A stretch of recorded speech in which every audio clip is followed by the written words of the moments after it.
हालांकि उसका आधार बिस्वा है, परंतु यहाँ माना कि 1 बीघा में अगर यहाँ उपज बेहतर किस्म की भूमि सबसे, उसमें 20 मन होता है, और मध्यम कोटि की भूमि में उसकी जो उपज है वो 15 मन होती है, और निम्न कोटि की भूमि में प्रत्येक बीघा में 10 मन होता है। तो अब अगर तुमने भूमि को कैटेगोराइज किया है, इसका मतलब है राजस्व अधिकारी आएगा और 3 किस्म के भूमि में अलग अलग भू राजस्व का जो भूमि उत्पादन है उसका आकलन करेगा, और भूमि उत्पादन का आकलन करके तब भू राजस्व अधिकारी उसी रूप में कर लगाएगा। समझ रहे हो कि नहीं? तो जो भू राजस्व का अधिकारी है वह भू राजस्व के अधिकारी उसी रूप में कर लगाएगा, जब वो देखेगा, सबका कैटेगोराइजेशन करेगा, उसके आधार पर देखेगा। तो अच्छा, तुमको मैंने कहा हुआ है ना कि हर 20 मिनट पर एक बार जाके सारा एसी को देख लिया करो। यहाँ पर बहुत स्मार्ट लोग हैं, अपने वो मोबाइल फोन से वो कनेक्टेड किए हुए हैं और टेम्परेचर को बढ़ाते रहते हैं, जिस कारण से क्लास कट इतना एसी इतना लगा हुआ है क्लास में, और मैंने सब इंजीनियर से मेजरमेंट करके लगवाया हुआ है, और वो सब तय है कि जो सारा एसी चल जाएगा तो क्लास चिल्ड हो जाएगा। लेकिन उसके बावजूद हम, लेकिन बीच बीच में गर्मी क्यों लगने लगती है क्लास में, मेरी समझ में नहीं आता है। बच्चे सोचेंगे कि पर्याप्त एसी नहीं, और सच्चाई ये कुछ स्मार्ट लोग हैं जो इस तरह का काम करते हैं। अब मैंने आपको यह कहा कि फिर आप हमें दोष मत दीजिएगा, मैं फिर ऐसा एक एसएससी लगवा दूंगा कि आपका मोबाइल नहीं क्लासरूम में बंद रहेगा, वो ब्लॉक हो जाएगा। ये भी सिस्टम है, आपको पता हो या ना हो, अगर मैं एसएससी एक लगवा दूं तो आपका मोबाइल वर्क नहीं करेगा सर। हाँ, हाँ। आप लोग इसको कनेक्ट मत किया करो, एसी का छेड़छाड़, मैंने कितनी बार कहा एसी का छेड़छाड़ मत किया, तो तुम बीच बीच में चेक करते रहो। हाँ, इधर आइए, गौर करिए इस बात को। हाँ, इधर गौर करिए। तो उसमें क्या हुआ कि ये उत्तम, मध्यम और निम्न। तो अब अगर आपने भूमि का कैटेगोराइजेशन नहीं किया, तो राजस्व अधिकारी आया, माना कि तो सैंपल सर्वे गांव में करेगा, एक किसी भूमि को पकड़ लिया, मान लो कि उसने इस भूमि को पकड़ा और मेजरमेंट किया, तो देखा कि यहां ऊपर 10 मन है, तो 10 मन है, तो 10 मन के आधार पर पूरे गांव पर वो 50% के रेट से लगा के चला गया, 5 मन प्रति बीघा हमारी दर है सरकार की। तो अब यहां ये जो सबसे निर्धन किसान है उसको तो 50% लग गया, 10 मन में 5 मन उसको देना पड़ा, और जो मध्यम कोटि का जो लैंड है उसमें तो 15 मन उपज है, तो उसको भी 5 मन ही देना पड़ा, तो प्रैक्टिकली उसको 1/3 देना पड़ा। और जब से उत्तम कोटि की भूमि है जिसका 20 मन उपज है प्रति बीघा में, उसको 5 मन ही देना पड़ा, तो प्रैक्टिकली तो उसको 1/4 ही देना पड़ा। तो जो सबसे धनी किसान है वो कम दे रहे हैं, और जो सबसे निर्धन किसान है सबसे ज्यादा दे रहे हैं। बात तुम तक पहुंची या नहीं पहुंची? सभी लोग समझ गए ना इस बात को? पीछे उस कॉर्नर में क्या हाल है? ओके है?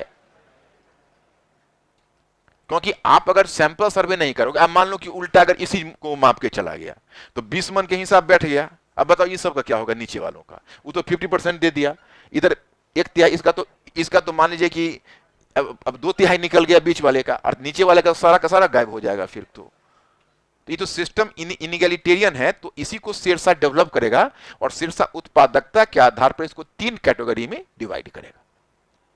क्लियर हुआ? यहां पर जो त्रुटि है समझ में आ गई? पॉइंट नंबर 3 लिख दीजिए। हाँ, लिखिएगा। हाँ, हाँ, हाँ, हाँ, लिखिएगा। हाँ, बिचौलियों, हाँ, ग्रामीण कुलीनों को हटाने का, ग्रामीण कुलीनों को हटाने का, ग्रामीण कुलीनों को हटाने का वास्तविक लाभ किसानों को नहीं मिला, हटाने का वास्तविक लाभ किसानों को नहीं मिला, वास्तविक लाभ किसानों को नहीं मिला, क्योंकि क्योंकि जो अंश पहले कुलीन ले जाते थे वही किस्मतें खोती, याद है ना? किस्मतें खोती याद है? जो अंश पहले, हाँ, पहले कुलीन ले जाते थे, वह अंश अब राज लेने लगा। क्या? वह अंश अब राज लेने लगा।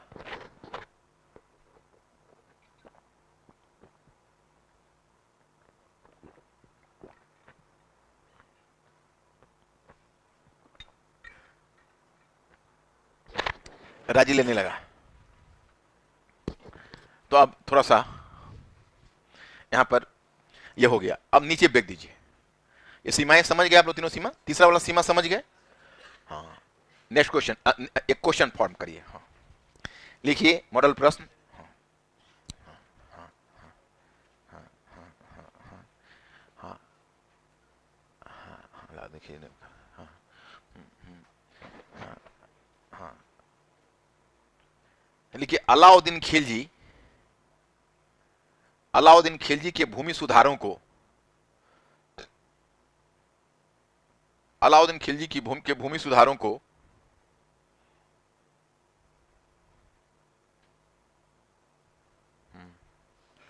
ग्रामीण क्रांति की संज्ञा देना क्या उचित है? ग्रामीण क्रांति की संज्ञा देना क्या उचित है? ग्रामीण क्रांति की संज्ञा देना क्या उचित है? उचित है।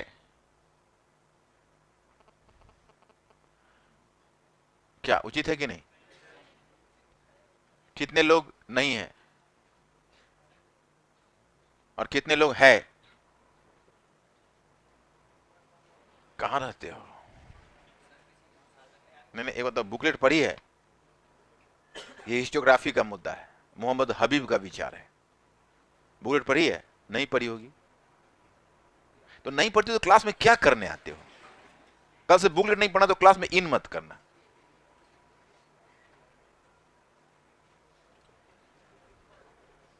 मैंने दो ही चीजों को कहा है, जो कॉपी में जो लिखता हूं उसको रोज जाके डाइजेस्ट करो और बुकलेट में पढ़ के आओ।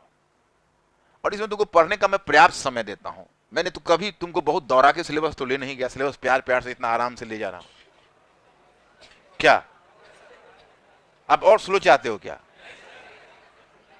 और स्लो करने में तो यूनिवर्सिटी वाली बात फिर हो जाएगी। जितना किया जा सकता है उतना हमने किया। कोचिंग संस्थान में संभव नहीं होता है जितना वो कराया जाए। आपको एक जीवन में अपॉर्चुनिटी मिली है, इसका फायदा उठाना चाहो तो फायदा उठा लो, अगर नहीं उठाना चाहो तो कहीं कोई मुक्ति नहीं है। तुम लोग मुक्ति होगी तो यही मिलेगी, बस हो जाना। और ये जो तुम समझते हो कि कहीं खुद से पढ़ लेंगे कर लेंगे, इसको पढ़ने में बरसों लग जाएंगे, वो नहीं हो पाएगा। ऑप्शनल का तैयारी आज की तारीख में यूपीएससी के स्टैंडर्ड का करना बच्चों के लिए संभव नहीं होता। अब देखो ये प्रश्न है। अब इस प्रश्न को मोहम्मद हबीब ने, इरफान हबीब के जो पिताजी है, उन्होंने इस शब्द का प्रयोग किया है। और प्रयोग करने का आधार है बर्नी का एक स्टेटमेंट। बर्नी ने कहा, बर्नी अलाउद्दीन खिलजी का बहुत बड़ा प्रशंसक है और उसने तारीख फिरोजशाही में लिखी है कि अलाउद्दीन खिलजी के भूराज के सुधार का उद्देश्य था कि अकाविया का बोझ जुआफा पर नहीं पड़े। अकाविया वो कहता है शक्तिशाली व्यक्ति को, यानी कुलीन धनी व्यक्ति को, और जुआफा कहता है कमजोर अर्थात निर्धन व्यक्ति को। और इसी आधार पर मोहम्मद हबीब ने इसे ग्रामीण क्रांति की संज्ञा दी है। ग्रामीण क्रांति से तात्पर्य है कि अलाउद्दीन खिलजी ने जो भू राजस्व सुधार किए और मध्यस्थ और बिचौलियों को हटाया, उसका सीधा लाभ किसानों को मिला। और एक तरफ किसानों की आय में वृद्धि हुई तो दूसरी तरफ कृषि उत्पादन को भी बल मिला। लेकिन जब हम उसके सुधारों को देखते हैं तो हमें उसके सुधारों में लगता है कि अलाउद्दीन खिलजी के सुधारों का लाभ राज्य को तो मिला परंतु किसानों को नहीं मिला। क्योंकि पॉइंट नंबर फर्स्ट में तुम देखते हो कि भाई जो अंश पहले मध्यस्थ और बिचौलिए ले जाते थे, राज्य ने वो अंश 50% तय करके, पहले तो 1/3 था, भूराजस्व की दर 1/3 थी 33%, और अलाउद्दीन खिलजी ने 33% से कर दिया 50%। तो जो पहले मिलता था किसानों को वह अब मिलने लगा, सॉरी वो जो पहले मतलब मध्यस्थ बिचौलिए ले जाते थे अब वो राज्य लेने लगा, तो राज्य ने पूरी दर को बढ़ा के कर दिया 50%। दूसरी बात यह है कि अलाउद्दीन खिलजी के भू राजस्व का सुधार का उद्देश्य कहीं भी किसानों को संरक्षण देना या कृषि उत्पादन को बढ़ाना नहीं था। और तीसरी बात यह है कि अलाउद्दीन खिलजी ने जो भूमि की माप कराई परंतु उसने भूमि का वर्गीकरण नहीं किया, इसलिए उसकी कर नीति प्रगतिहीन सिद्ध हुई और उसकी नीति उसकी पद्धति में धनी किसान पर कर का बोझ कम था जबकि निर्धन किसानों पर अधिक था। हमारे पास 3 तर्क है, हो जाएगा क्या? तुम लोग मैनेज कर लोगे इसको, इस क्वेश्चन को मैनेज कर लोगे? बुकलेट में भी मोहम्मद हबीब वाला डील किया हुआ है, तुम लोग नहीं पढ़े होगे इसलिए नहीं पता होगा। ग्रामीण क्रांति वाला देखना, वहां मिल जाएगा तुमको। हालांकि तुम अगर इसको लिखना चाहो तो कहो तो मैं लिखवा देता हूं, क्या हो जाएगा? इस क्वेश्चन को खुद तुम लोग ट्राई करो तो फिर, है ना, ट्राई करो इस क्वेश्चन। अब नेक्स्ट वन आप जाते हो, उसका नीचे ब्रेक दे दीजिए और लिखिए। क्या बोलिए, क्या? थोड़ा सा शांत रहिएगा। हाँ फिर जोर से। हाँ हाँ हाँ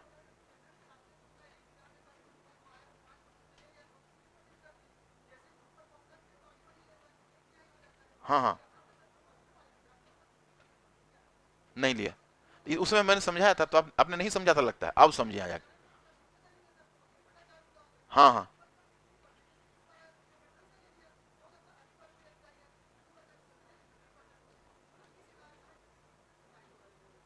किस आधार पर 50% डिसाइड हो गया? मैंने इसका तो आप समझे क्या थे उसमें? मैंने हाँ कहा, आपने हाँ कह के हमको आगे करवा दिया, फिर पीछे बुला रहे हो। तो उस समय जो मैंने आपको कहा समझा, इसका तो आपने नहीं समझा था। हमने तो यही कहा मेरे भाई कि भूमि का वर्गीकरण नहीं किया ना, तो राजस्व अधिकारी गया तो जाके सैंपल सर्वे किया, लक आपका कौन सा जमीन का सर्वे हो जाए। ये बात तो मैंने उसी समय आपको बताई थी, इसका मतलब आप कुछ और सोचते रहते हो उस समय।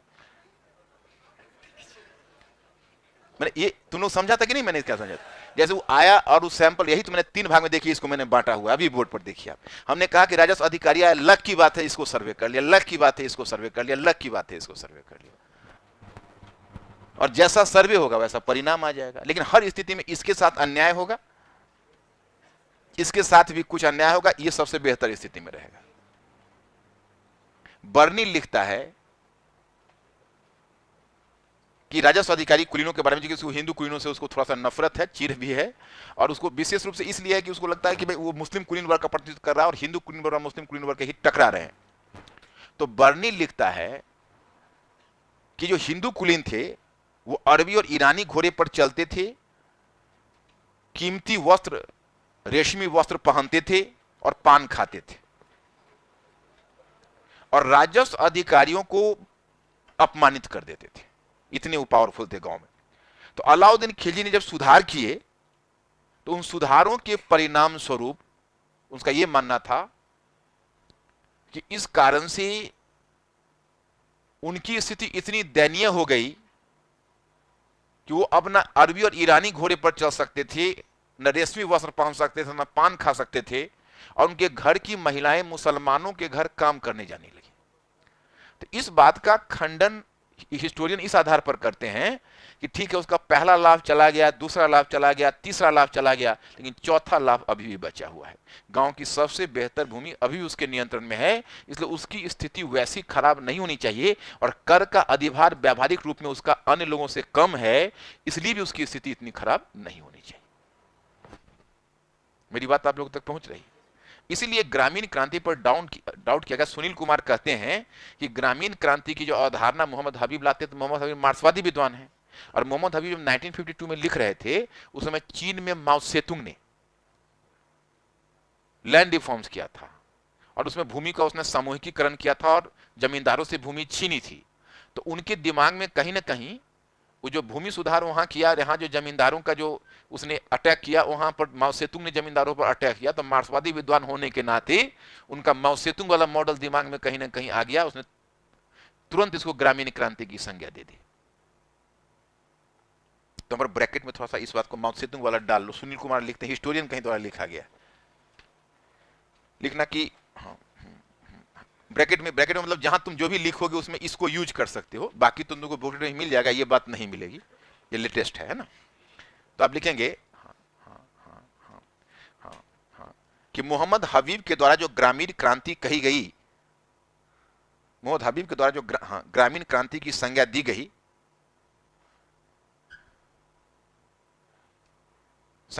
इसका इसका एक कारण, माओ सेतुंग के मॉडल से, इसका एक कारण माओ सेतुंग के मॉडल से, माओ सेतुंग के मॉडल से, माओ सेतुंग चीन का माओ सेतुंग है ना, हाँ। चाहे चीन के माओ सेतुंग कर सकते हो, बहुत लोग माओ सेतुंग को जानते ही नहीं होंगे। अब तुम जानते हो, तुम मेधावी हो, तुम जानते हो, नहीं तुम्हारे इतना मेधावी सब नहीं है ना। हाँ हाँ हाँ, नहीं वही मैंने एक बात बताया मैंने। हाँ हाँ, क्या लिखा आपने? हाँ, माओ सेतुंग के मॉडल से हाँ प्रभावित, हाँ लाइन क्या था उधर मोहम्मद हबीब की? हाँ, इसका कारण माओ सेतुंग के मॉडल से उनका प्रभावित होना था, माओ सेतुंग के मॉडल से उनका प्रभावित होना था, प्रभावित होना था, हाँ, यथा उदाहरण यथा, हाँ, हाँ, हाँ, अलाउद्दीन खिलजी, अलाउद्दीन खिलजी अलाउद्दीन खिलजी के भूरा सुधार को, भूरा सुधार को वह चीन के भूमि सुधार से तुलना कर रहे थे। वे चीन के भूमि सुधार से तुलना कर रहे थे। इसको रख लो, कभी अगर जिंदगी में जरूरत हो तो यूज कर लेना, नहीं तो छोड़ देना। मतलब ऐसा जो ही नहीं कि हर चीज यूज ही किया जाए। अपना स्पेस देखते हुए कितना जगह है हमारे पास, कितना है, बहुत चीज ध्यान रखना पड़ता है। लेकिन जानना सब कुछ चाहिए, थोड़ा सा हमारे पास आइडियाज होना चाहिए, कहीं लिखना पड़े कुछ, इसको ब्रैकेट बंद कर दो।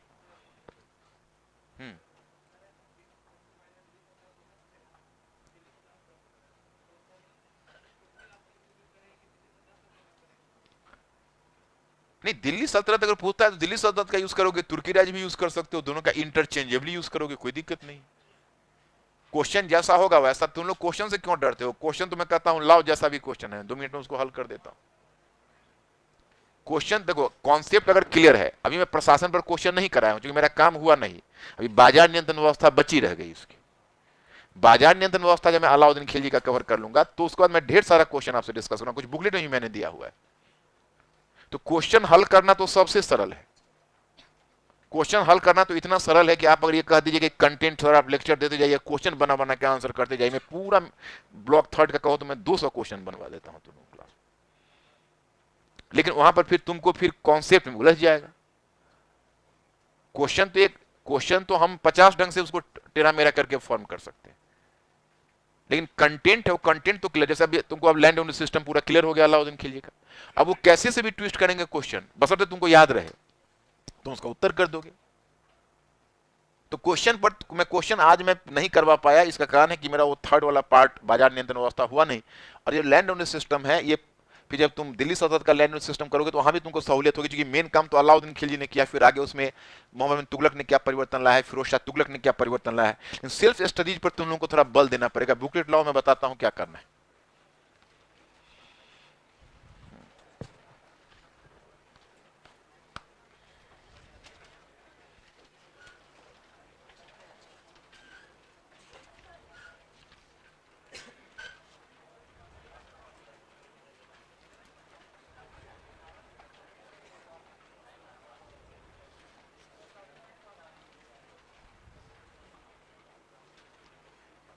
देखो तुम लोग अब आगे जो देख लोगे वो शेरशाह वाला भी तुलना आगे क्यों, लेकिन शेरशाह में पढ़ा लेना तो तब तुलना करना। लेकिन तुम 44 number page, 45 number page, 46 number page, 47,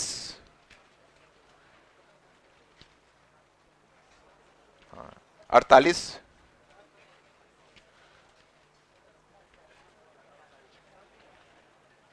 मेरे ख्याल से ऊपर जहां अलाउद्दीन खिलजी समाप्त हो रहा है वहां तक देख लो, 47 नंबर से 54 नंबर तक। क्या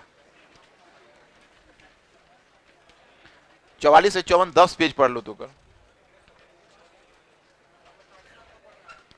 10 पेज पढ़ लो। 10 पेज कोई बहुत ज्यादा नहीं है। ज्यादा है क्या?